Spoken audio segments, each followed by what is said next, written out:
기도하겠습니다. 하나님 아버지 감사합니다. 주의 은혜를 갈망하는 심령들, 주님을 사모하여 교회에 나왔고 또한 주님께 정성을 다 예물을 올려드립니다. 주님 그 믿음과 고백과 사랑을 받아주셔서 성도의 가정과 자녀의 기업을 복되게 하시고 하나님 그 마음에 소원하는 것처럼 주의 은혜와 은사를 하나님 더하여 주시옵소서. 주님 정말 귀한 교회, 주의 피로 사시 귀한 우리 성도님들 붙들어 주셔서 이 시대에 하나님 귀한 소명을 감당하고 많은 사람들을 복음으로 주 예수께로 이끌어갈 수 있는 성도의 사명, 교회의 사명 감당할 수 있도록 도와주시옵소서. 예수님의 이름으로 기도합니다. 아멘.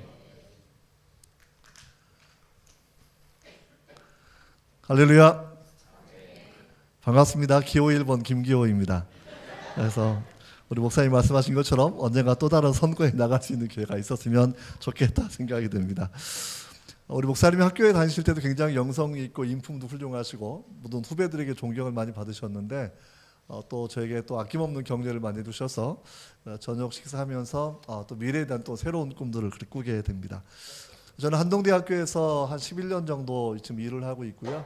한동대 처음 갔을 때 시간이 좀 지나서 한 5년 정도 지났던 것 같아요. 갑자기 교목실로 총장실을 통해서 전화가 한 통이 왔습니다.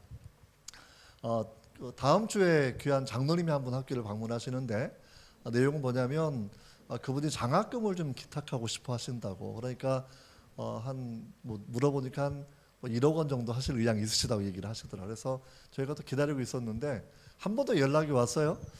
그분의 조건이 뭐냐면 매년 1억 원씩 기증을 할 건데 언제까지 하실 거냐 이렇게 여쭤보니까 돌아가실 때까지였어요. 그래서 제가 궁금해가지고 그 혹시 연세가 어떻게 되십니까? 여쭤보니까 나이가 90이 넘으신 겁니다. 그래서 제 마음속에 또 새로운 기도 제목이 떠올랐어요. 하나님, 이분은 아브라함 나이까지 사셔야 되겠습니다.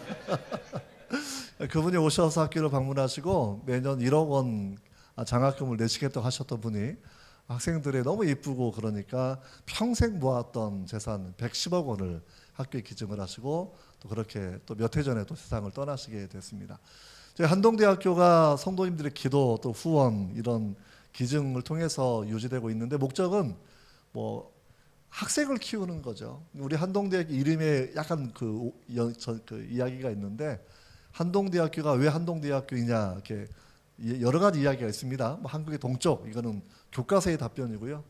또 다른 얘기는 워낙 학교가 건물이 없이 시작을 해가지고 매년 건물을 한 동씩 늘려서 한동대학교다 이런 이야기도 있습니다. 그래서 그 장로님이 기증하신 게 건물을 세우는 그 목적보다도 정말 대한민국을 섬기고 변화시킬 수 있는 믿음의 청년을 키우는 그 일에 또 귀하게 사용되고 있습니다. 우리 한동대학교를 기도해 주시고 또 여러분들도 학교에 오시면 제가 우리 안동 성결교회 식구들은 오시면 제가 늘 물회를 대접을 해드릴 테니까 언제 연락을 주시고 오시면 기쁨으로 환영을 하도록 하겠습니다. 제가 오늘 말씀을 통해서 제가 이미 헌금기도 했기 때문에 바로 말씀을 통해서 함께 은혜를 나누면 정말 좋을 것 같습니다. 너희와 너희 자녀를 위해 올라라는 그런 제목을 가지고 오늘 말씀을 나누는데 주어진 시간을 목사님이 마음껏 써도 된다고 얘기하시면서 1시간을 말씀을 하셔서 제가 이제 1시간 안에 말씀을 전하도록 하겠습니다. 정말 중요한 토픽이에요. 오늘 고난주간인데 이 고난주간에 주님께서 십자가를 지고 가시는 마지막 장면의 그 모습이 오늘 본문에 기록되어 있는 거거든요.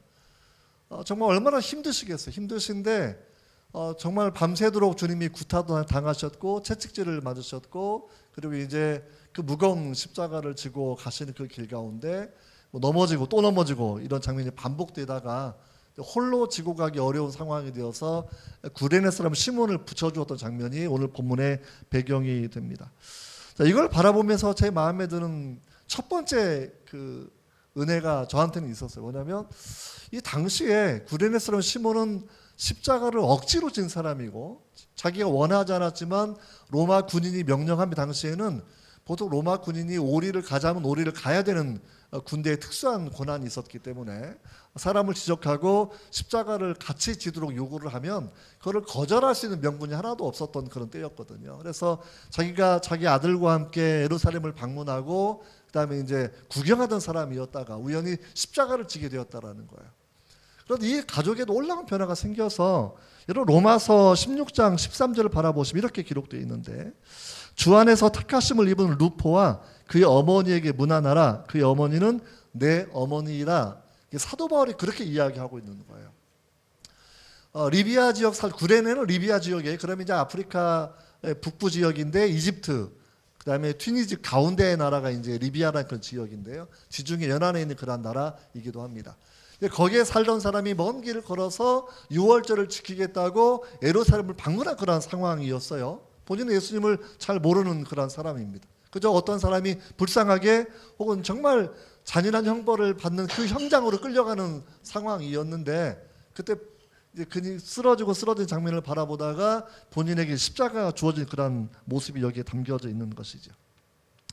근데 오늘 본문이 기록하는 것 담겨 있는 그 로마서 연기를 바라본다고 하면 그의 아들이 루포인데 루포를 바울이 뭐라고 설명을 하고 있냐면 주 안에서 택하심을 입은 루포, 이 택하심을 입었다는 표현이 주님을 탁월하게 섬기는 사람이라는 거예요. 당시 초대교회 지도자 중에 한 명이 되었습니다.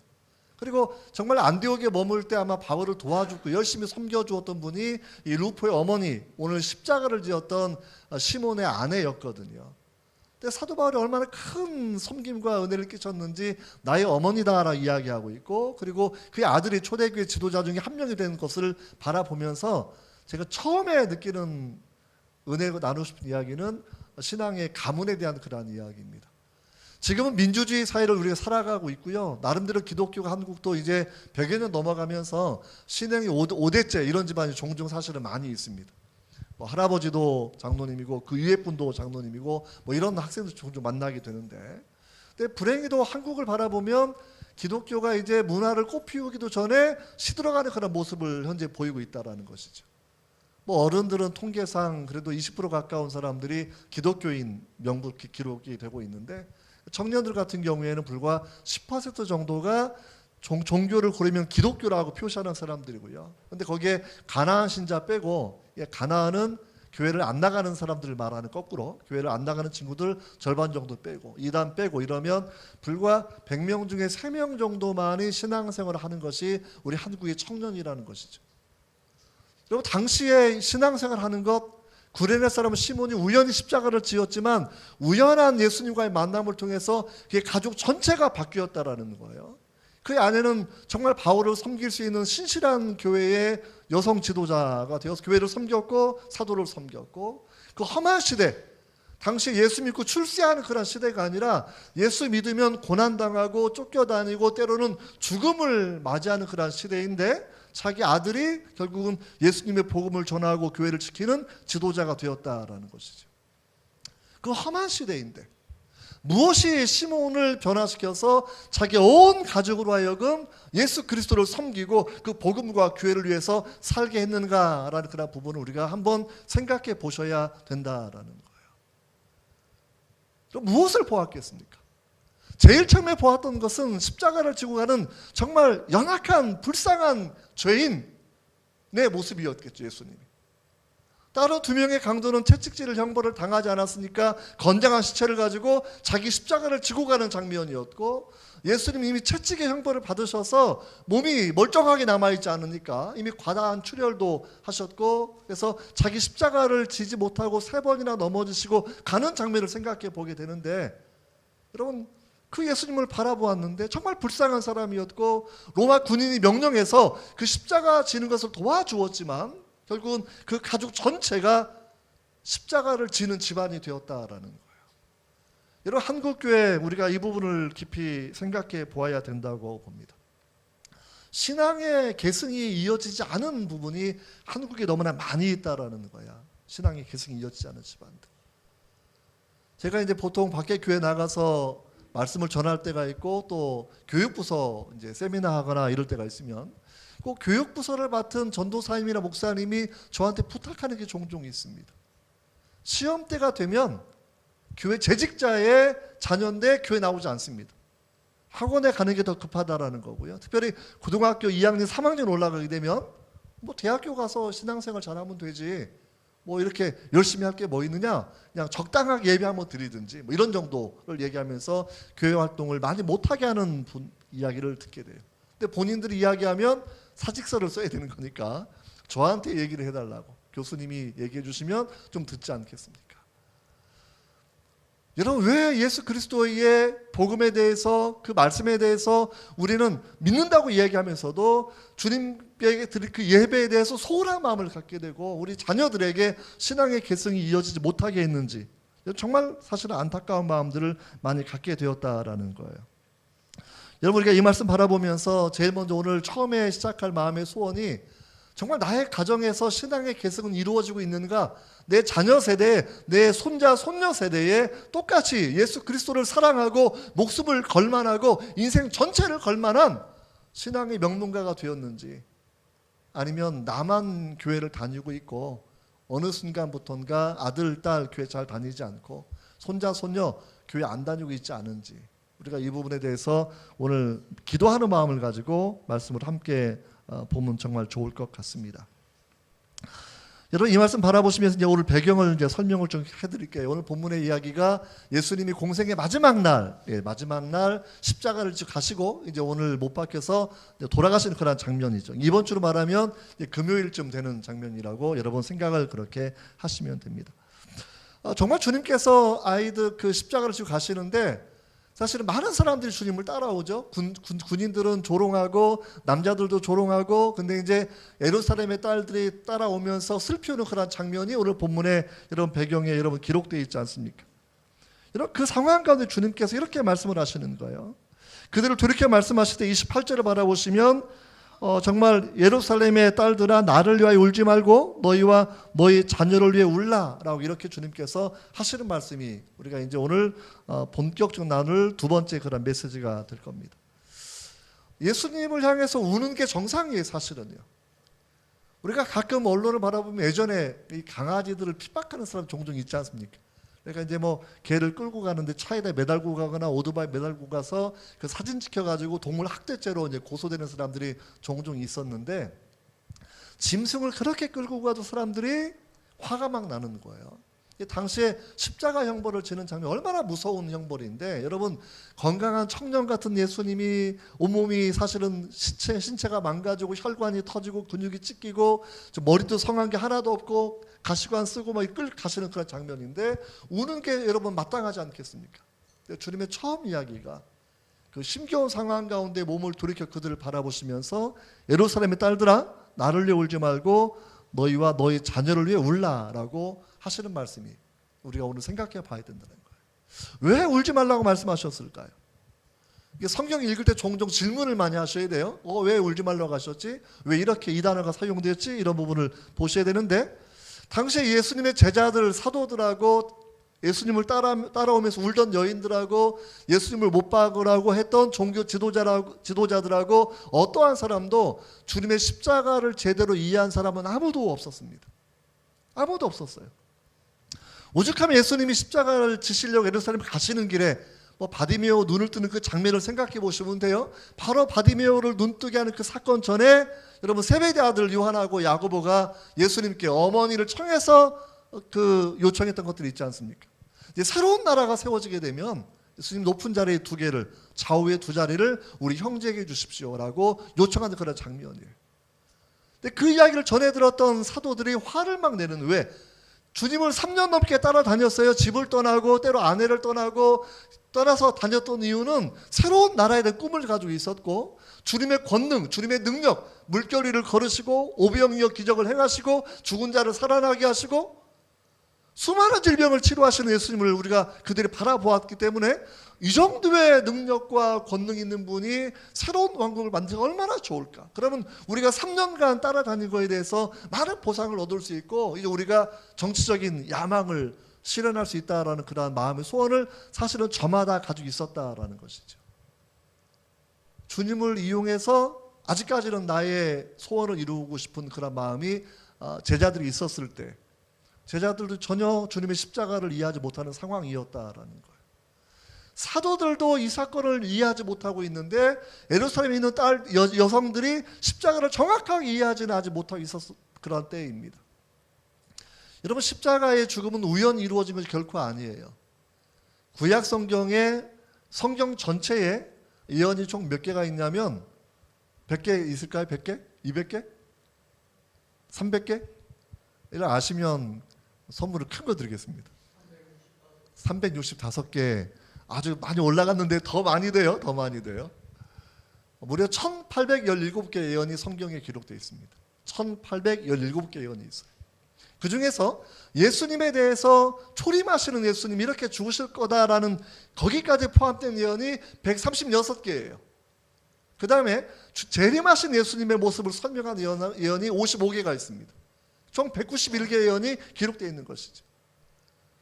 근데 예수님의 그 예언이 이루어지는 과정의 목적은 뭐냐면, 예언의 목적은 단순히 이스라엘 국가의 운명을 말하는 것도 아니고 예루살렘 도시의 운명을 말하는 것도 아니고 최고의 목적은 메시아가 오셔서 죽으시는 겁니다.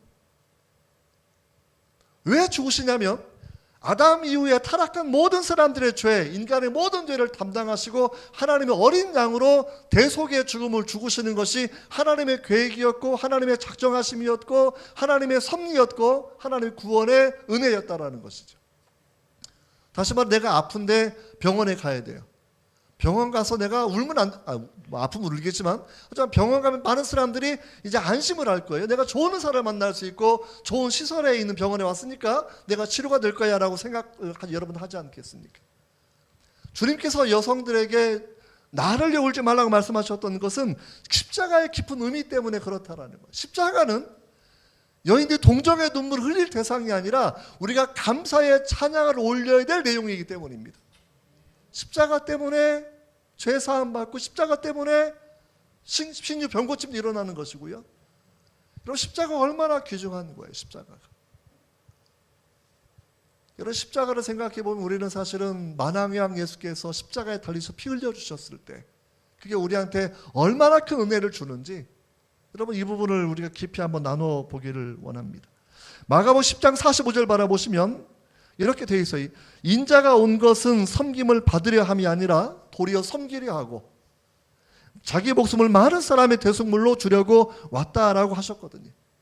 이 대속물이라는 것이 뭐냐면 영어로 리뎀션이라는 건데 종을 사서 노예를 사서 자유민으로 풀어주는 과정들을 설명해주는 그런 비용을 이야기하고 있는 거죠.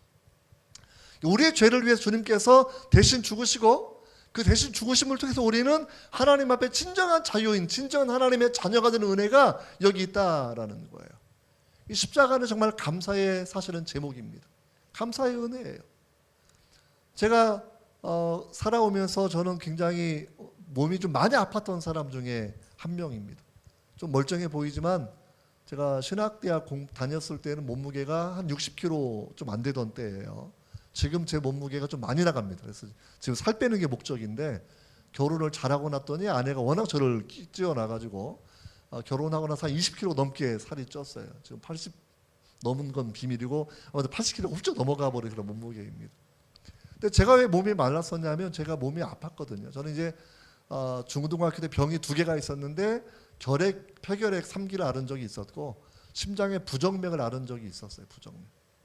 네, 오늘은 결핵 얘기 하나 해드리려고 결핵 얘기 해드리려고. 제가 이제 저희 집에서 처음 예수 믿었던 사람이었거든요. 처음으로. 처음 예수 믿고 나니까 뭐 아버님이 집사님 장로님이 좋아하시겠지만 처음 예수 믿으니까 구박을 다 받아요. 구박을.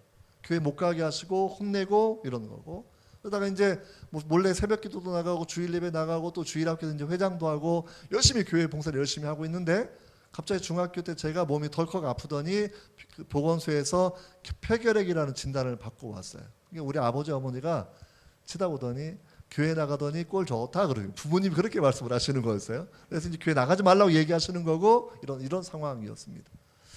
되게 마음이 슬퍼서 정말 주님은 정말 살아계시다 정말 믿고 있었고 그다음에 교회가 성경을 잘 배우고 열심히 신앙생활하고 있었는데 부모님이 나를 이제 안 도와주고 이해를 못 하시니까 전도를 열심히 했죠. 열심히 하는데 안 들으시니까 편지를 9장 써서 전도하기도 하고 편지 또 부모님 읽고 찢어버리고 이러니까 이제 되게 속도 상한 이런 상황이었는데 아팠을 때 제 마음에 어떤 소원이 들었냐면 이게 기회다 기회.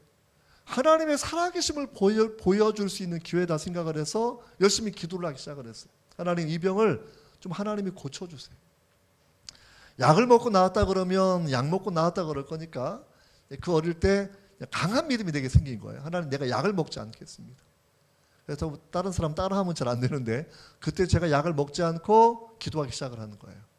약이 이제 결핵약은 약이 많아서 제가 한 열흘쯤 지나도 걸렸어요. 약을 안 먹고 있는 거를. 그래서 나중에 뭐 강아지 입 벌리게 하는 것이 입 벌리고 약 집어넣고 물 부어놓고 그럼 제가 전부 다 입에 손 넣고 약을 다 토해냈어요. 몇 번 토해니까 부모님이 포기하시고 그래 네 인생 네 거니까 맘대로 해 막 화를 막 이렇게 막 내시는 거죠. 근데 그렇게 기도를 하고 있는데 한 달쯤 지나도 병이 안 낫는 거예요. 2달쯤 기도하는데 병이 안 나요. 어린 마음에 이거 뭐지? 이거 잘못하면 큰일 나게 생각도 들면서도 계속 그냥 신랄 같은 믿음을 가지고 기도 열심히 했어요. 근데 성탄절 이브 날 2달 좀 넘어가는 때였는데 그때 하나님의 은혜를 제가 평생 처음으로 경험을 하게 됐습니다. 교회 가서 이제 성탄 이브에 앉아가지고 뒤에서 예배를 드리고 있는데 갑자기 예배가 이렇게 영광스러운 예배인 줄 처음 안 거예요. 다른 때도 주일학 예배는 재밌잖아요. 찬송도 많이 하고 뭐 율동도 많이 배우고 재밌는데 갑자기 은혜가 임하니까 내 죄가 깨달아지기 시작을 하는 겁니다. 내 죄가. 중학생이었는데 내 죄가 얼마나 무서운 죄인지 죄 때문에 두려운 마음을 갖게 되었어요. 근데 죄를 깨닫자마자 하나님의 은혜가 또 임하는 거죠. 하나님 나를 얼마나 사랑하셨는지 독생자를 보내주셨구나.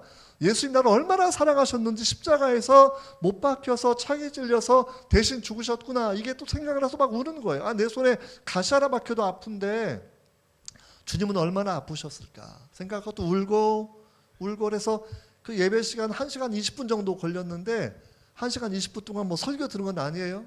근데 꼭 느낌이 하나님 받으시는 찬양, 하나님 받으시는 예배, 이런 영광스러운 예배의 느낌이 저한테 있었고 저는 눈물, 콧물 계속 흘리고 앉아서 이제 울고 있는 거죠. 1시간 20분쯤 지나서 예배 끝날 때가 되니까 내 마음에서 처음으로 하나님의 음성을 듣게 됐어요. 신약 성경처럼 똑같아요. 내 마음에 들린 음성이 내 병이 나았다라고 그냥 선언하시는 겁니다. 교회 들어갈 때는 제가 결핵이니까 얼굴이 창백하고 하얀 상태니까 사람들 걱정하는데 예배 끝나자마자 사람들 반응이 네 얼굴이 붉어져서 핏기가 돌아 이런 반응들이 있어요. 그래서 그 다음 주에 보건소 가서 진찰을 다시 받아보니까 결핵이 사라져버린 겁니다. 하나님의 은혜였죠. 십자가는 그 능력이에요. 십자가는 우리가 슬피 우는 대상이 아니라 알고 나면 십자가 하나님의 능력이고 하나님의 지혜이고 하나님의 사랑이고 십자가는 그 깊은 성부, 성자, 성령 삼위일체 하나님의 공동의 구원 사역이 거기에 있다라는 겁니다. 그래서 내가 십자가를 지고 가는 이 길을 바라보면서 너희가 아직은 슬퍼서 오는 거겠지만 주님의 요점은 뭐냐면 이것은 눈물의 대상이 아니라 감사의 대상이라는 거죠. 그래서 나를 위해 울지 말고 너희와 너희 자녀를 위해 울어야 된다 이렇게 주님께서 말씀하셨던 겁니다. 또 한 가지 맥락은 여성들이 주님의 십자가 지는 모습을 보면서 이제 울었는데 그게 어떠한 성격의 눈물이었느냐라는 거예요. 십자가의 본질을 몰랐을 때는 왜 울었을까? 그냥 주님이 불쌍하니까 울었겠죠. 젊은 청년이 몰골이 많이 아니까 울었겠죠. 그러니까 동정 어린 눈물을 그들이 보였다라는 겁니다. 눈물의 종류가 2개예요. 하나는 그냥 동정의 눈물입니다. 우리가 연습곡을 보거나 TV를 보거나 이렇게 우는 눈물들이 있어요. 울다가 내가 깜짝 놀라요. 아직 내 마음에 이렇게 선한 이 마음의 감동이 남아있네 뭐 이런 사람들이 있으니까. 근데 주님께서 말씀하시는 것은 감정의 눈물, 동정의 눈물은 사람을 본질적으로 변화시키지 않기 때문에 그러한 눈물은 필요하지 않다라는 겁니다. 찬송가 중에 유명한 찬송가가 울어도 못하네 눈물만이 흐르다 이런 찬양이 있지 않습니까? 로리가 지었던 그런 찬양인데 우리가 울어도 못하고 눈물 많이 흘려도 안 되는 왜? 그 눈물 그 자체로는 죄를 없게 하지도 못하고 우리에게 구원을 주는 것도 아니에요. 인간의 감정이 만든 카타르시스가 복음의 본질로 가는 것을 막기 때문입니다. 주님께서 아직은 제자가 이해하지 못하고 예루살렘의 성민들이 이해하지 못하고 있지만 그 길은 하나님이 정하신 길이었고 구약 성경에 완성된 그런 길이었다라는 거예요. 주님이 얼마나 그 예언의 성취를 심혈을 기울이셨냐면 오늘 본문을 보기 전에 예루살렘 처음 입성하는 장면이 있지 않습니까? 뭘 타고 가셨어요? 나귀 새끼를 타고 가시는 거죠. 스가랴서 예언을 주님 이루시는 건데 나귀 새끼를 제자를 통해서 가져오라고 얘기하셨을 때 주인이 막을 거니까 그럼 주인에게 이렇게 말을 하라고 얘기해요. 쓰고 돌려줄 것이다 라고 얘기하고 있습니다. 이게 얼마나 대단한 예언이냐면 여러분 모세에게 주셨던 율법 가운데 나귀의 첫 새끼는 반드시 죽어야 돼요. 나귀의 첫 새끼가 사는 유일한 방법은 어린 양의 피로 대속하는 길밖에 없습니다. 주님께서 이방 사람을 상징하는 나귀를 타고 가시면서 부정한 짐승을 상징하는 건데 그걸 타고 입성을 하시면서 주인에게 이 나귀가 죽지 않고 돌려보내주는 것, 문자적인 예언을 성취하신 것이면서 또 한 가지는 십자가의 죽음을 주님께 작정하시고 이 부정한 짐승도 내가 살려주는 것처럼 모든 죄인들에게 구원의 길을 활짝 열어줄 것이다 라고 하셨던 그 구약의 모든 예언을 성취하는 그런 길이라고 우리가 분명히 여러분 알고 있어야 된다라는 겁니다. 여러분 이 내용 바라보시면서 주님 하셨던 그 말씀은 기억하시고 정말 내가 십자가를 제대로 알고 있는가라는 그런 부분을 보셔야 돼요. 내가 정말 십자가를 알고 있는가? 내가 정말 천국이 좋은 것을 알고 있는가? 미국 가보니까 제가 10여 년 살다가 왔거든요. 좋더라고요. 지금은 도덕적인 문제가 좀 있긴 있지만 가보니까 정말 미국이라는 나라가 대단하게 넓은 나라였고 제가 캘리포니아 석사과정 공부하고 텍사스의 박사과정 공부하러 또 학교로 옮겨가는데 이제 짐은 보내고 이제 운전해서 가족들과 함께 가는 시간이었습니다. 얼마나 먼 길인지 운전만 28시간을 했어요. 웰컴 텍사스 엘파소라는 도시가 나왔는데 야 텍사스 나왔네 이러고 하는데 거기에서부터 텍사스 중간까지 12시간을 더 갔어요. 텍사스에 이제 공부 마치고 나중에 버지니아로 목회를 하러 갔는데 그것도 이제 짐은 보내고 식구들은 비행기를 보낸 다음에 저는 이제 차를 끌고 올라가야 되니까 이제 운전하고 올라가는 그것도 역시 28시간 걸렸습니다. 정말 미국은 대단히 넓은 나라이고 정말 멋진 곳이었던 것 같아요. 그래서 미국 얘기 참 많이 하는데 근데 가끔 이런 생각이 들어요. 정말 요즘 교인들이 복음을 전도하지 않는 것 또는 천국을 소개하지 않는 것 어쩌면 천국을 모르기 때문인 거죠. 좋은 것을 맛집도 소개하는 것이고 좋은 거 소개하는데 내 입에서 예수 얘기 안 나오고 내 입에서 십자가 얘기 안 나오고 내 입에서 천국 얘기가 안 나오는 것은 내가 정말 그것을 모르기 때문 아닌가라는 그런 생각을 우리가 해봐야 된다라는 거예요. 동네에 다니다 보면 도시마다 있는 아파트가 하나가 있습니다. 이 편한 세상 종종 아시죠? 이 편한 세상 얼마나 편한지 이 편한 세상인데 이가 영어이에요. 영어이 의미가 뭐냐면 experience 편한 세상을 경험해봐라라는 거죠. 그래서 저희 교목실에 있는 목사님 한 분도 포항에 있는 이 편한 세상 아파트에 살아요. 정말 편해요. 그러면 정말 편하대요. 주차도 훌륭하고 체육시설도 훌륭하고 아파트 사이에 이렇게 시냇물도 흘러가 정원 그러니까 정말 좋은 거죠. 그래서 거기 살면 사람들이 그 아파트를 자랑을 해요. 그래서 크리스찬들이 내 마음에 이루어져 있는 천국, 우리 교회 안에서 이루어져 있는 천국의 그런 분위기, 그리고 우리가 정말 하나님 나라를 사모하는 천국의 아름다움을 사모하고 살아가야 되는데 그거를 좀 잘 모르니까 얘기할 게 없는 거예요. 내가 입을 열어서 천국은 꼭 가야 되는 거라고, 하나님은 정말 아름다운 분이라고 이거 설명을 하지 못하니까 나도 교회 나올 때 재미없고 애한테 교회가 이렇게 말하는 이상한 부모님들이 우리 안동교회 빼고 다른 교회는 많이 있다라는 겁니다. 그러니까 그렇게 좋은 걸 알지 못하니까 야 학원 가야지, 야 성적 올려야지, 대학교 가서 너 나중에 교회 가라고 얘기하는데 성적 때문에 학원 때문에 교회를 빼먹어도 되는 분위기라고 하면 굳이 대학 가서 교회를 다닐 이유는 없습니다. 그러니까 대학에 가서 우리나라 청년들이 대학에 가서 교회를 떠나는 퍼센테이지가 무려 교회 학교의 4분의 3이 떠나면 4분의 3이. 무섭게 떠나는 거예요. 무섭게. 여러분 교회는 주님의 은혜를 반드시 경험하셔야 됩니다. 이 예수님의 사랑이어야 돼요. 주님의 사랑을 경험하는 곳이어야 합니다. 천국의 아름다움, 이 천국이 교회가 되셔야 돼요. 천국의 향기가 나는 곳이 되어야 된다는 것이죠. 내 마음에 천국의 그림자가 있어야 돼요. 주님은 살아계신 분이고 주님은 지금도 예배를 받으시는 분이고 주님은 지금도 우리 가운데 역사하셔서 기도 응답하시고 우리에게 놀라운 은혜를 베풀어 주는 분이라는 거거든요. 돌아가신 분이 아니에요. 백범어록 훌륭한 선생님인데 죽어있는 민족의 지도자가 아니라 성경을 보고 누가 신약 어록, 구약 어록 이렇게 얘기하지 않아요? 왜? 주님은 살아계시기 때문에. 살아계신 분이라는 거죠. 예배를 받으시는 분, 내 병을 치료해 주시는 분, 우리를 파멸해서 구원해 주시는 분, 우리 삶을 인도해 주시는 분. 여러분, 부흥회니까 제가 오늘 간증 좀 더 할게요. 수업할 때랑 분위기가 다르게 너무 좋은 것 같습니다. 제가 고등학교 1학년 때는 심장병이, 중학교 3학년 때부터 심장 이상을 제가 느꼈어요. 이상이 느껴서 고1 되니까 제가 학교를 다닐 수 없는 상황이 됐습니다.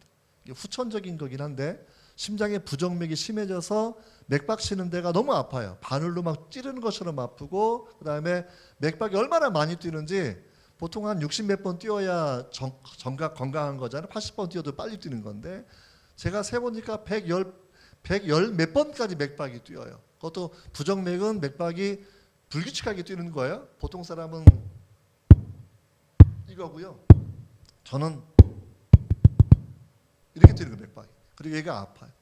그래서 이제 학교를 못 다닐 때가 돼가지고 이제 학교를 쉬어야 되겠다 생각하고 이제 제가 군산 사람인데 군산에 개복교회라는 장로교회가 있어요. 저는 이제 성교교회를 다녔고 그 옛날에는 부흥회가 열리면 맨날 쫓아다녔고 너무나 은혜 받고 싶어가지고 옛날에 중학생 때 고등학생 때도 맨날 부흥회 쫓아다녀가지고 막 아무튼 제가 안 가본 부흥회가 없는 것 같아요. 또 옛날에 안수도 얼마나 많이 하든지 그냥 앞에 방석 깔고 앉아가지고 맨날 머리 뒤집고 안수해달라고 그러고 이렇게 예전에 살았다라는 거죠.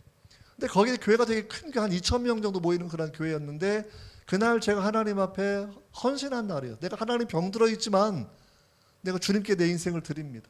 그래서 당시에 이제 교회가 한참 부흥할 때니까 교육관 짓고 작정헌금 되게 많이 했거든요. 옛날에는 그렇죠.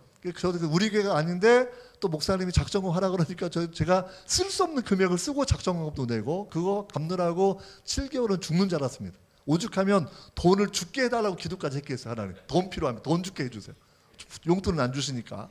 아무튼 7개월 동안 돈을 다 채워가지고 제가 헌금했을 때 정말 그 마음에 기쁨이 분명히 있더라고요. 근데 그날 이제 하나님께 인생을 헌신하고 이랬을 때 그날 이제 그 옛날에 또 헌금 다 이렇게 오늘 목사님 읽으신 거 다 읽잖아요. 전부 다 읽고 학생 김기호 헌금 다 얘기하고 그래서 이제 그때 엘리야 설교가 그날 본문이었는데 그 유명한 부흥사가 한분 오셨는데 그래서 저 종보다 갑질 영감을 내게 달라고 제목이 그렇게 썼더니 부흥사가 씩 웃다가 김기호 너 누구야 이러고 돈 들어보라고 이렇게 이제 지나갔어요. 근데 축도하기 전에 담임 목사님 다시 광고하셨어요.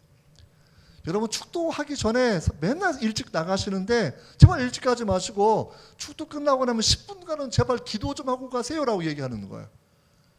그래서 당시 저가 일찍 나갈 일도 없으니까 예배 축도 끝나고 나서 일어선 자리에서 그냥 10분간 기도하려고 기도하던 때입니다.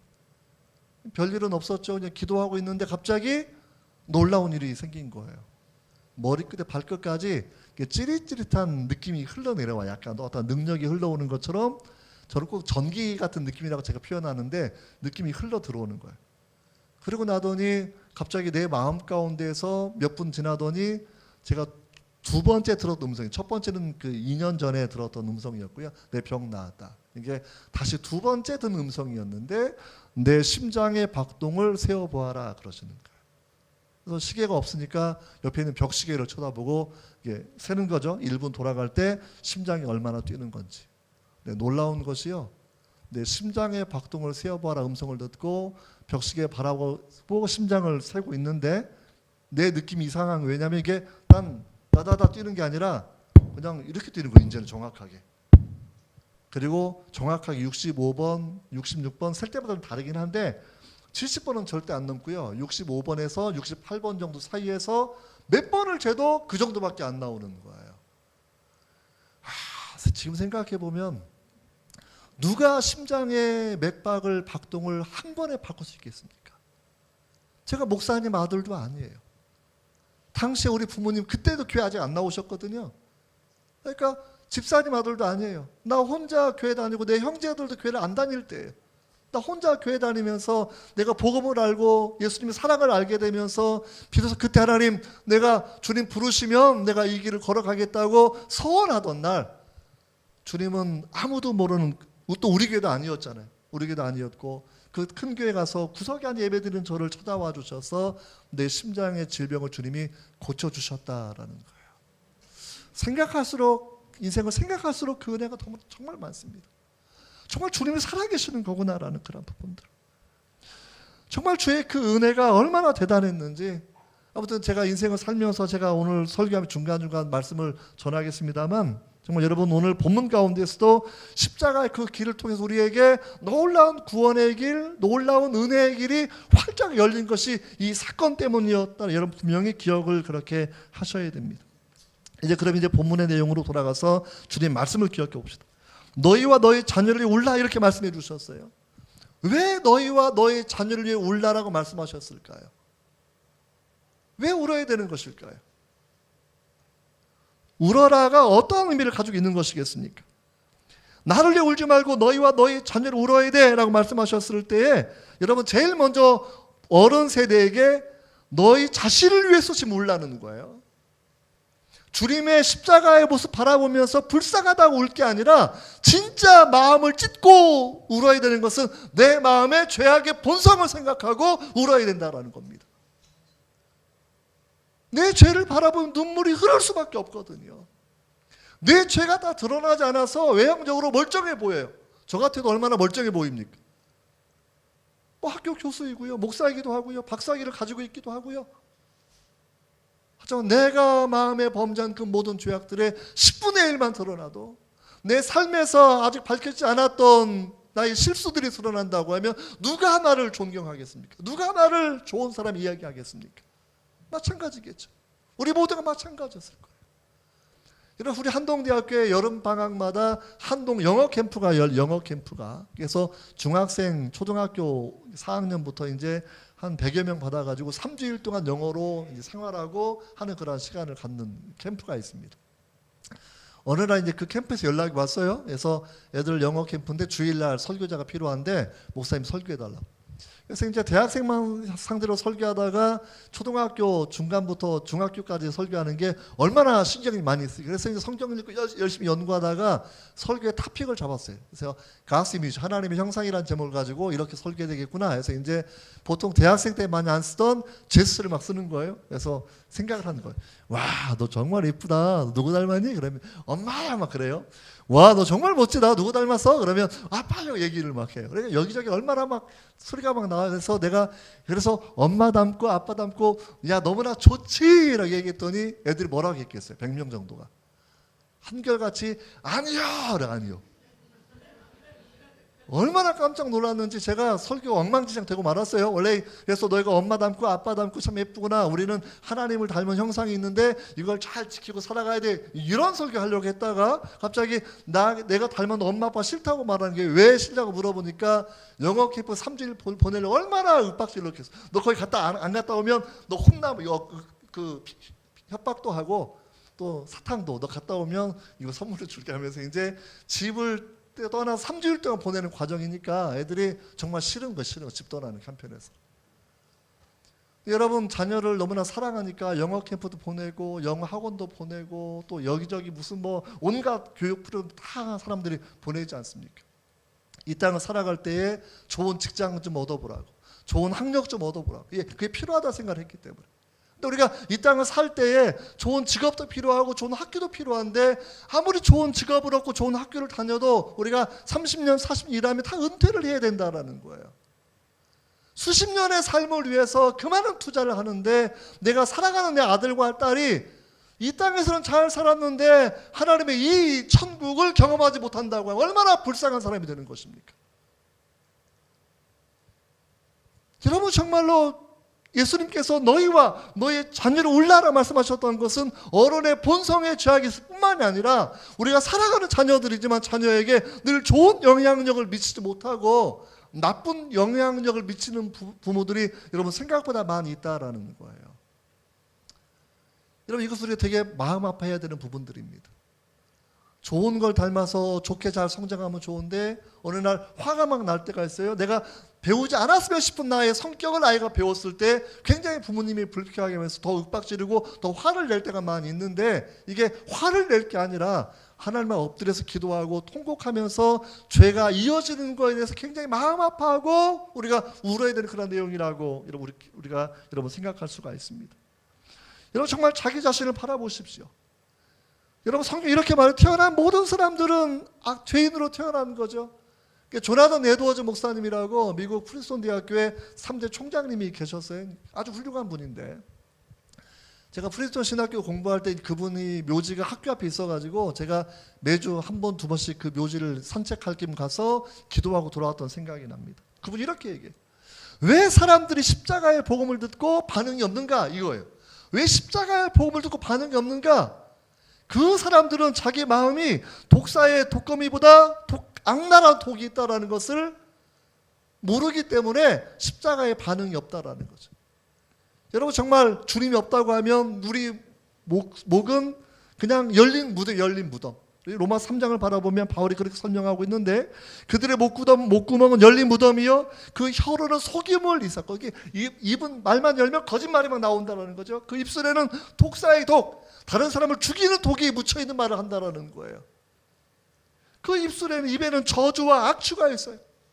우리 옛날 어른을 생각해 보시면 자녀에게 이름도 막 함부로 짓고 얼마나 또 욕도 많이 해. 옛날에 막 그 온갖 욕을 다 했거든요. 뭐 전염병 걸려서 죽을 사람 이렇게 욕도 하고 뭐 몸이 뭐 찢겨져 죽을 사람 또 뭐 그러면 오자 붙이고 살자 붙여가지고 이렇게 이야기하기도 하고 정말 많은 욕들을 많이 했거든. 전부 다. 집안에서 교육에 모범이 되지 않고 인격에 모범이 되지 못하고 자녀에게 험한 것만 보였다고 하며 여러분 그것이 우리 자녀에게 상처를 주고 그 상처가 결국은 그들이 주님을 떠나는 계기가 되지 않았겠나라는 그런 부분이에요. 여러분 정말 좋은 부모 역할이 마지막에 필요한 그런 시대가 여러분 지금이 되었다라고 생각합니다.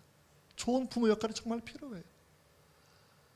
구약성을 바라보면 정말 마음에 은혜되는 게 광야를 지나서 여러분 다음 세대 20살 이상을 한 번도 못 가는데 딱 2명만 하나님이 남겨놓으셔요. 누구 여호수아하고 누구죠? 갈렙 2명을 남겨놓아요.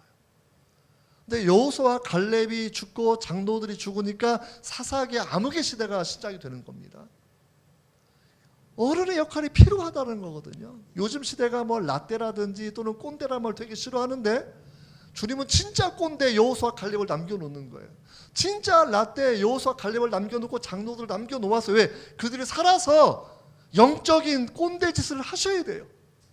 하나님이 어떻게 역사하셨는지, 어떻게 홍해를 갈라주셨는지, 어떻게 메추라기를 보내주셨는지, 어떻게 반석에 물을 내주셨는지, 어떻게 정말 불기둥, 구름기둥 인도해 주셨는지 이거를 증언하고 말씀을 가르치고 그 말씀을 삶으로 보여줄 수 있는 그 부모를 하나님이 남겨놓으셨다라는 거고 그들이 역할을 다 하고 있을 때까지 그래도 이 민족이 좀 버텼지만 다 죽고 나니까 여러분 한순간에 긴 사사기 암흑이 여러분 시작되었다라는 겁니다.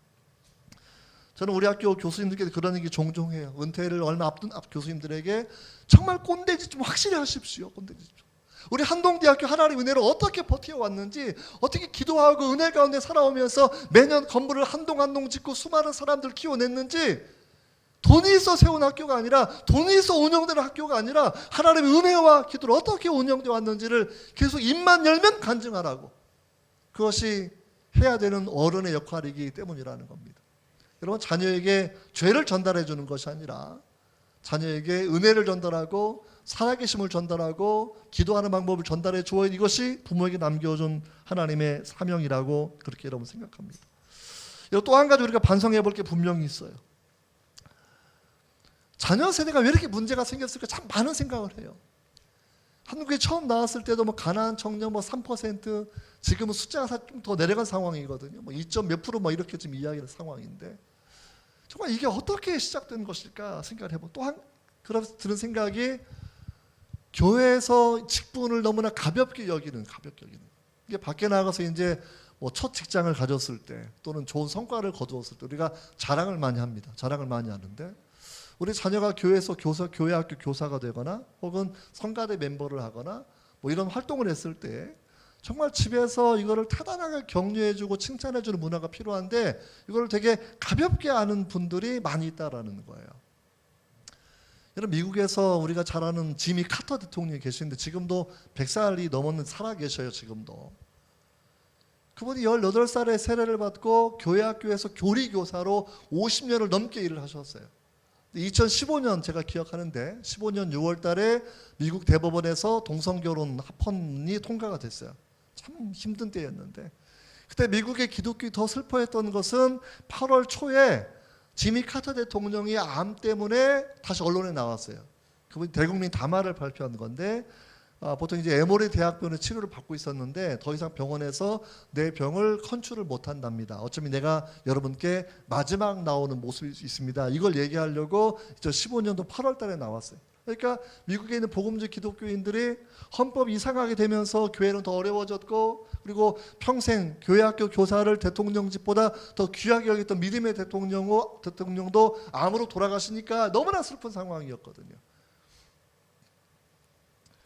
대통령이 되어 취임하던 날 그 주에도 그분은 교회학 교사를 했어요. 취임식 하기 전까지만 해도. 퇴임하고 나서 첫 주일을 또 교회학 교사를 그렇게 했습니다. 계속 해외 나가지 않는 이상은 교사를 그렇게 했었는데 15년이면 90세가 한참 넘었거든요. 근데 그분이 그때도 교회학 교사를 했었어요. 교리학교 교사를 했었고요. 한 400명 정도 성도가 그 반에 모여서 성경 공부를 같이 했답니다. 이분이 뇌암이 걸린 건데, 흑색종 걸린 건데, 여러분 그 정도가 되면 90세가 넘었고 병원에서 컨트롤 못하니까 이제 교회학 교사를 그만둬야 되지 않습니까? 그분이 교회 교사를 그만두지 않습니다. 12월에 넉 달 후에 다시 언론에 나왔어요. 뭐라고 나왔냐면 내 병을 병원에서 컨트롤하기 시작을 했습니다. 이제는 더 생명이 좀 연장된 걸 본인이 말씀하는 거였죠. 제 마음에 그분이 지금 살아있는 것, 이게 중요한 게 아니라 8월부터 12월까지 병원에서 당신은 더 이상 우리가 관리할 수가 없습니다라고 얘기했을 때 일종의 사형 선고처럼 내려진 상황이었는데, 그때 이분이 교사를 했겠습니까? 하지 않았겠습니까? 그때도 교리학교 교사를 멈추지 않았습니다. 그래서 400명 모이던 교회학교가 그때 이제 대통령이 얼마 안 남았, 생명이 얼마 안 남았다 그러니까 미국 전역에서 이분 돌아가시기 전에 이걸 보여주려고 자녀들 데리고 매주 800명씩 모여들었어요. 성경을 가리키는 대통령을 다시 만나기 어려웠기 때문에 이분이 살아있을 때 그 하는 모습을 보게 해주려고 미국 전역에서 비행기 타고 와서 800명씩 와서 말씀을 들었다라는 거죠. 미국 대통령, 미국 최고의, 세계 최고의 나라의 대통령이 대통령직은 임시직이고 교회학교 교사직이 더 크다라고 얘기했었는데, 근데 우리 삶에서 교회의 직분들, 교회학교 교사의 사명들, 찬양대, 만약 우리 자녀나 우리 친구들이 하게 되었을 때 그걸 영광스럽게 알고 있는지, 아니면 뭐 시시겁절하게 알고 있는지. 근데 한국교회는 전체적으로는 그렇게 좀 가볍게 여겼던 것 같습니다. 이게 되게 마음이 슬프더라고요. 여러분, 유대인들 같은 경우에는 12살 성년식 13살 할 때에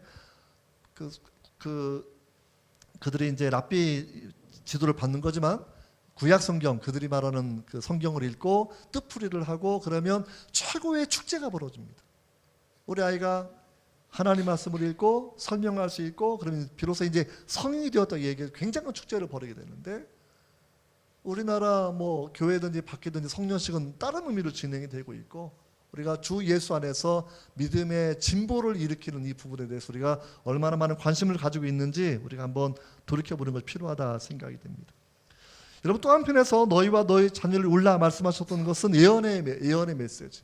어떤 예언의 메시지냐면 주님께서 직접 예언하시는 거죠. 이 예루살렘 성을 원수가 둘러싸고 토성을 쌓고 공격해 올 때 있다라는 거고, 여러분 정말 무서운 얘기는 누가복음 19장 41절로 44절까지 말씀입니다. 누가복음 앞에 장 보시면 나와 있어요. 41절부터 44절 19장 같이 한번 읽어보도록 하겠습니다. 19장 41절로 44절 말씀 시작.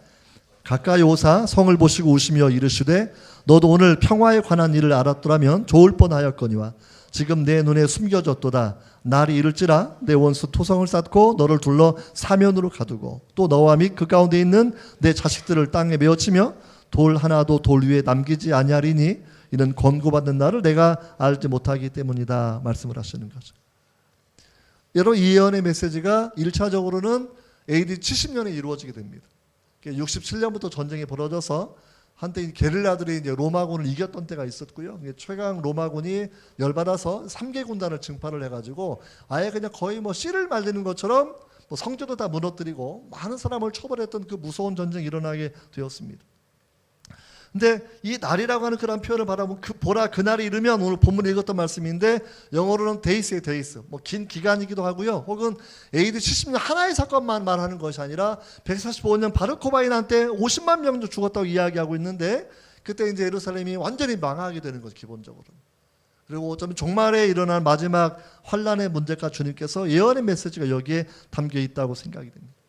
주님께서 그래서 1차적으로는 70년, 주님께 30년 정도에 죽으셨으니까, 그래서 너희와 너희 자녀를 위해 울어야 돼 말씀하셨고, 더불어 하셨던 그 모든 예언 가운데 원수가 둘러싸고 그 가운데 많은 희생이 있을 것을 바라보면서 통곡하셨던 장면이 분명히 있었다라는 거거든요. 여러분, 이 부분이 정말 중요한 그런 메시지예요. 이걸 알았던 부모들은요, 나중에 우리가 교회사를 바로 요세푸스의 글을 바라보면 66년경에 성령의 지시가 내려서 포위되기 전에 팔라라는 그런 도시로 집단 이주를 시킵니다. 크리스찬들을. 그래서 남아있는 사람들은 나중에 순교를 많이 당하게 되지만 이미 이주해서, 그래서 예루살렘과 유대와 사마리아 전체로 복음을 전할 수 있는 그런 기본적인 여건들 하나님께서 마련해 주셨다라는 거죠. 그래서 울면서 하나님의 말씀을 가리키는 그 놀라운 일들이 분명히 있었다라는 것이고, 그래서 그 의미를 가졌던, 그 교훈을 들었던 여성들, 그 가족들은 자기 자녀와 손자, 손녀들에게 예언의 말씀을 들려주면서 그때가 되면 밖으로 나가야 된다라는 그 예언을 들려주었고, 그들은 살아남아서 놀라운 로마 시대의 부흥을 일으키는 그 일들을 여러분 감당했다라는 거예요. 여러분, 로마 시대는 참 놀라운 부흥이 있었거든요.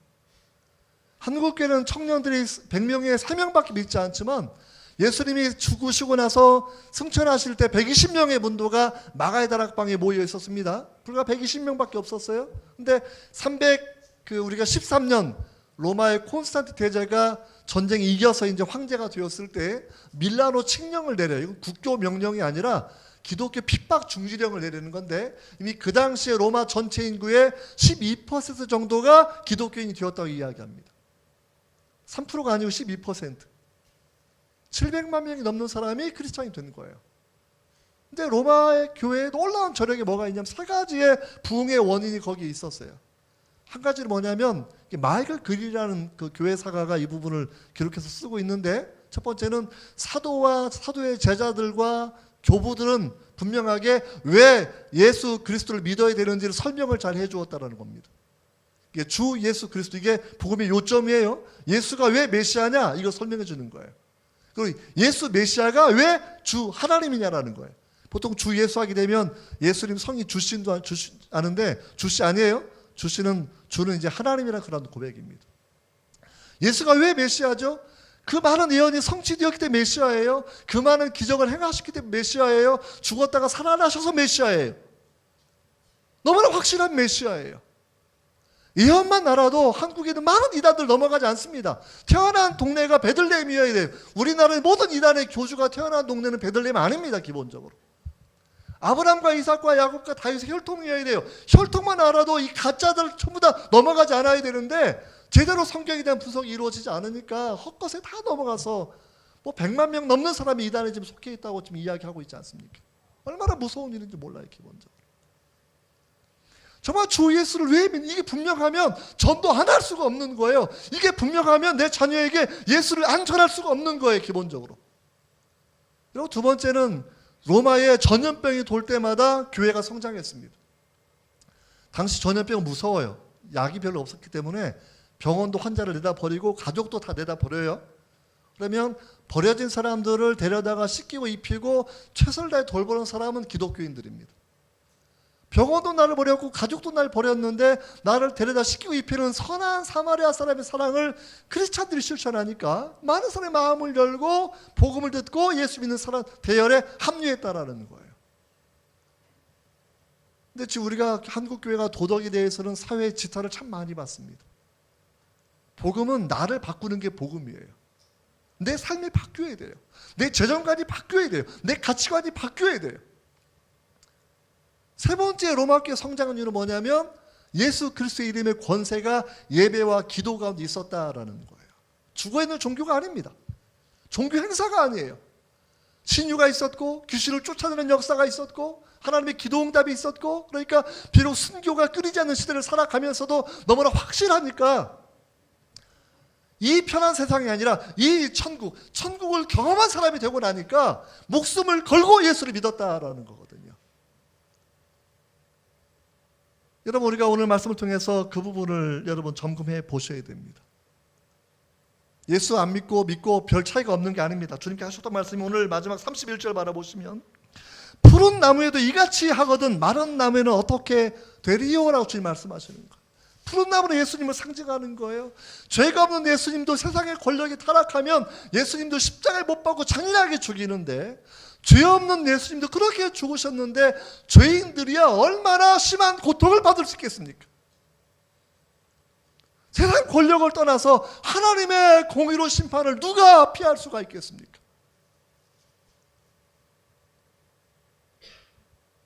많은 사람들이 자기도 모르는 사이에 사두개인이 다 되어버리고 말았어요. 살아있는데 내 인생에서 종교 생활만 중요한 거고, 그 이후에 하나님의 생명의 부활이 있고 심판의 부활이 있는데, 천국이 있고 지옥이 있는데 언제부턴가 이 이야기를 안 하기 시작을 했다라는 겁니다. 천국 이야기를 잘 하지 않습니다.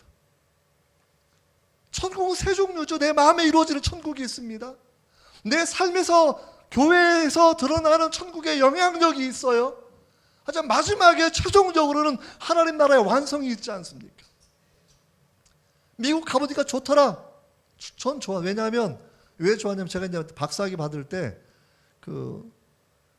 제가 이제 미국에서 이제 박사학위 받을 때 이제 전날에 가족이 다 도착해가지고 총장님이 주최하는 PhD 뱅퀴 있어요. 만찬이.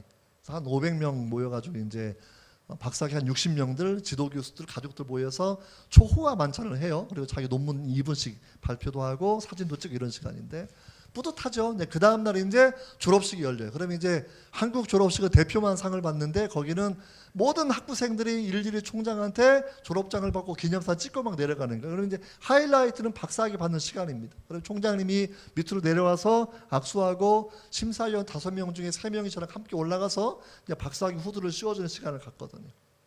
청중을 향해서 전광판에 기오케이, 사우스 코리아, 전 다 학교들 다 나오고 논문 제목 나오고 써 있는데, 근데 뿌듯하죠. 우리 식구들이 거기 있고 부모님은 안 오셨지만 내 아내와 아들, 딸이 있으니까. 근데 갑자기 내 마음에서 주님께서 말씀하시는 거예요. 거봐 아들아, 내가 약속을 지켰지. 그때 저는 막 울었습니다. 왜 울었냐면, 제가 이게 중학교 3학년, 고등학교 1학년 그때 이제 한참 집에서 어려움을 많이 겪었는데, 우리 아버님이 아빠 나 목사 되면 안 될까요? 목사가 되면 좋겠네 했더니 우리 아버지 사실 처음 반응이 너 집 나가 이거였거든요. 집 나가. 얼마나 서러웠던지. 그래서 이제 집을 나가고 싶은데 몸은 아픈 편이었고 그다음에 돈도 없고 이러니까 못 나가고 있는 거죠. 교회 가서 기도하다가 주님께서 주신 말씀이 있었어요. 내가 너를 공부시켜 줄 거야. 근데 그게 저는 약간 달동네 좀 이런 데 살았기 때문에 우리 동네는 중학교 졸업하고 다 일하러 나가는 동네였거든요. 근데 이제 저는 이제 몸이 아프니까 일하러 안 나간 건데, 근데 주님의 그 약속이 내가 너를 공부시켜 줄 거야. 한국에 있을 때도 장학금은 제법 많이 받고 학교를 다니긴 했지만 미국을 제가 처음에 가려고 했던 나라가 아니에요. 워낙 돈이 비싼 나라를 제가 알고 있었기 때문에. 근데 미국 가서 공부할 때 풀스칼라십을 다 받았어요. 생활비 장학금도 많이 받았고요. 그래서 제가 받은 게 한 30만 불 정도가 돼요. 학비하고 생활비를 다 계산해 보니까. 근데 나는 내가 똑똑해서 받는 줄 알았어요. 근데 그때 주님 하시는 말씀이, 내가 너에게 약속했었지. 내가 너를 공부시켜 준다고. 주님의 그 은혜가 제게 있어서 제가 공부를 할 수 있었다라는 거예요. 그게 너무나 고마웠어요. 제가 순간을 어떻게 고백했냐면, 나 같은 죄인에게는 주님이 신실하지 않으셔도 되는데 나 같은 죄인에게 주님 너무나 신실하십니다. 그래서 젊은 청년들에게 부모님이 돈 없다고 미래를 포기하지 말아라. 부모님의 능력 따라 미래를 계획하지 말아라. 네 소명이 있다고 하면, 네가 하나님을 안다고 하면 입을 크게 벌려서 기도해라. 우리를 인도하시고 우리를 도우시고 채워주시는 분은 하나님이시기 때문이라는 거예요. 우리가 자녀에게, 여러분, 이 신앙의 핵심은 바로 여기에 있지 않겠습니까? 예수 믿고 살아가면 복을 받는 거죠. 구원을 받는 거죠. 내 삶에 간섭하시고 내 삶에 응답하시고 내 삶을 돌보시는 선한 목자 되신 예수님 우리가 만나게 되는 거죠.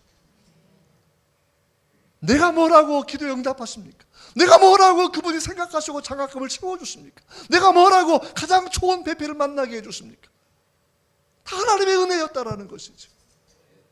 너희와 너희 자녀를 울라라고 말씀하셨던 그 이야기, 자녀를 위해 기도하라는 것, 울면서 말씀을 가르치라는 거예요. 말씀이 그 마음에 심기게 되면 학생들이 변화가 일어나고요, 그 말씀을 기억하고 주님께 돌아온다는 것이고, 또 한 가지는 내가 눈물을 흘려 기도했을 때에 기도 들으신 주께서 기도를 기억하고 언젠가 응답하신다라는 겁니다. 우리는 젊을 때는 힘이 있지만 나이가 들어가면 내 자녀 도울 수가 없습니다. 내가 마음을 돕고 싶어도 공간이 다르면 도와줄 수가 없어요. 하지만 주님은 우리 기도를 듣고 역사하시는 거죠. 한동대에 있는데 갑자기 아들한테 연락이 왔어요. 아빠, 나 이번 주에 친구들과 놀러가. 갔다 와. 근데 날짜를 계산해 보니까 주일이 끼어서 놀러 가는 거예요. 깜짝 놀라가지고 했더니 뭐 애들하고 다 약속했고 가는 건데, 근데 아빠 가서 뭐 온라인 예배 드리고 이렇게 막 얘기하는 거예요. 그래서 내가 웬만하면 안 가야 되는데, 아무튼 그러고 뭐 컨트롤이 안 되니까 그냥 그러면 뭐 온라인 통해서 예배 드려? 뭐 이렇게 하고 이제 전화를 끊었습니다. 근데 얼마 지나자는 그 전화 끊고 나서 며칠 동안 불안해서 정말 열심히 기도했어요. 하나님 아들을 긍휼히 여겨달라고. 근데 갑자기 며칠 있다가 여행하는 날 전화가 왔어요. 아들한테. 아빠, 오늘 내가 죽을 뻔 알았어 그러는 거예요. 왜 그랬더니 이제 영어로는 티본, 티본이 T자 옆에 차가 자기를 박는 게 티본 카 액시던트인데, 그 사고가 일어날 뻔했다라는 거예요. 친구랑 차를 타고 가고 있는데 코너를 돌 때 저쪽에서 오던 차가 자기 차를 받아서 죽기 직전에, 쉽게 말하면 겨우 차가 쓴 거를 그렇게 간증을 하더라고요.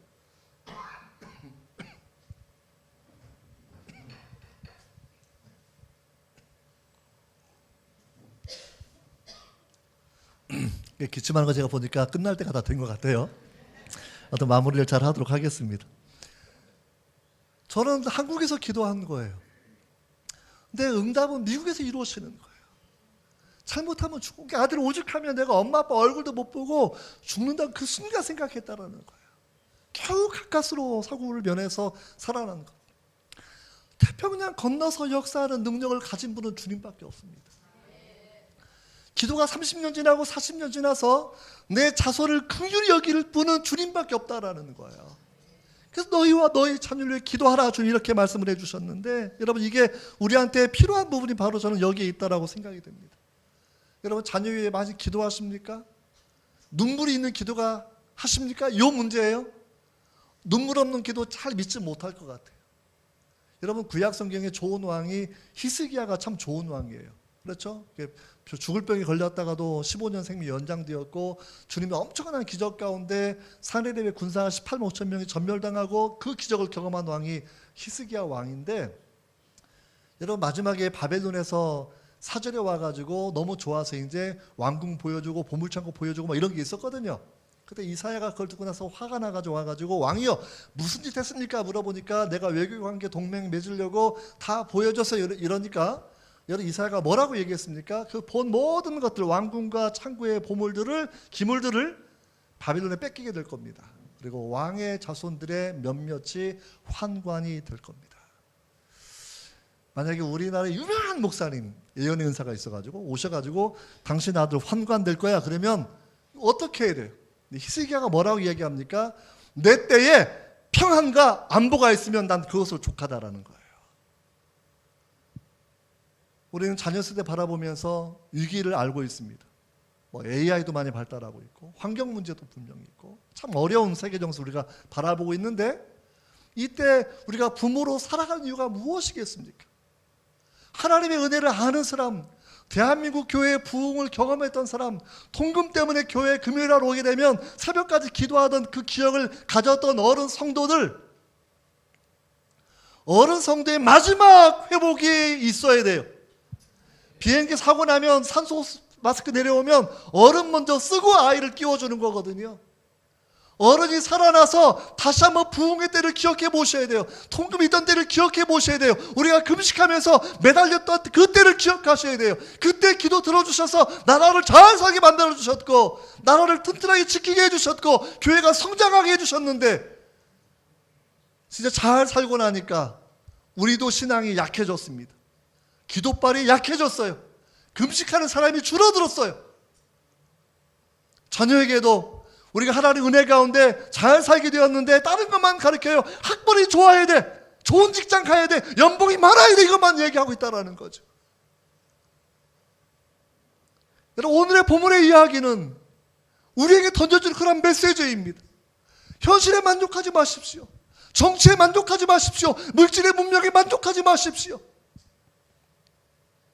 보이는 것이 아니라 보이지 않는 것을 바라보면서 역사의 흐름을 바라보면서 당시에도 40년 후에 예루살렘 멸망을 예언하셨을 때 그 예언에 반응하던 사람들의 자녀들은 살아났을 텐데 예언의 말씀을 무시하고 기도하지 않냐고 살던 사람들은 전부 다 여러분 멸망길로 여러분 빠지고 말았지 않습니까? 여러분, 우리가 2000년 지나서 우리가 바라보면서 지금도 우리가 이 말씀 바라보게 되면 아는 부분들, 2000년 전 당시만 적용된 것이 아니라 우리 시대 똑같이 적용되는 메시지라는 거예요. 십자가를 아십니까? 십자가를 자랑하셔야 됩니다. 천국을 맛보셨습니까? 천국을 자랑하셔야 돼요. 지옥은 절대 가면 안 되는 곳이에요. 복음의 교훈이 내 자녀에게 전달되어야 된다는 거예요. 여러분, 정말 우리가 지금은 어른들이 울면서 기도할 때라고 저는 생각합니다. 정말 울면서 기도하셔야 돼요. 뭐 우리에게 차라리 교회 안 나와 이러고 말 게 아니라 여러분, 고난 주간이라도 교회 안 다니는 내 자녀를 위해서, 내 손자 손녀를 위해서 우리가 할 게 뭐가 있겠습니까? 한 끼 금식하고 두 끼 금식하면서 하나님께 매달리는 기도. 하나님, 내가 어떻게 할 수는 없지만 주님께 맡깁니다. 주님 도우셔서 내 자손 예수 믿게 하시고 복받게 해주시고 주님과 동행하는 삶을 살게 해달라고. 세상에 흉흉한 소식이 들려오지 않은 전쟁, 지진, 기근, AI, 컴퓨터 모든 게 많이 있지만 주님의 놀라운 약속은 세상 끝날까지 내가 너희와 항상 함께 있겠다라는 겁니다. 이걸 놓치면 세상은 불안하고 무서운 곳이에요. 그러나 주님이 함께함을 경험한다고 하면 세상에 어떠한 변화, 어떠한 전쟁, 어떠한 기근, 어떠한 지진, 어떠한 흉흉한 소식이 든다 그래도 우리는 세상에서 해야 할 일이 있는 성도의 사명이 남아있다라는 겁니다. 여러분, 오늘 말씀을 기억하면서 이제 우리가 한번 기도하는 그런 시간을 정말 가졌으면 좋겠습니다. 내가 정말 이기적인 사람은 되지 않았을까? 내가 히스기야처럼 내 자녀 세대 운명에 대해서 무감각한 사람은 되지 않았을까? 우리 오늘 말씀 생각해 보면서 딱 두 가지 기억합시다. 하나님, 내 마음에 하나님을 향한 첫사랑이 식어버렸습니다. 내 마음의 기도의 열정이 식어버렸습니다. 내 마음의 천국의 자랑이 식어버렸습니다. 내 마음의 예수 자랑이 식어버렸습니다 라고 하면서 통곡하는 마음을 가지고 주님 앞에 기도 먼저 하시고, 그 다음에 두 번째는 자식들을 위해 한번 기도하는 시간을 갖도록 하겠습니다. 기도하겠습니다. 하나님 아버지 감사합니다.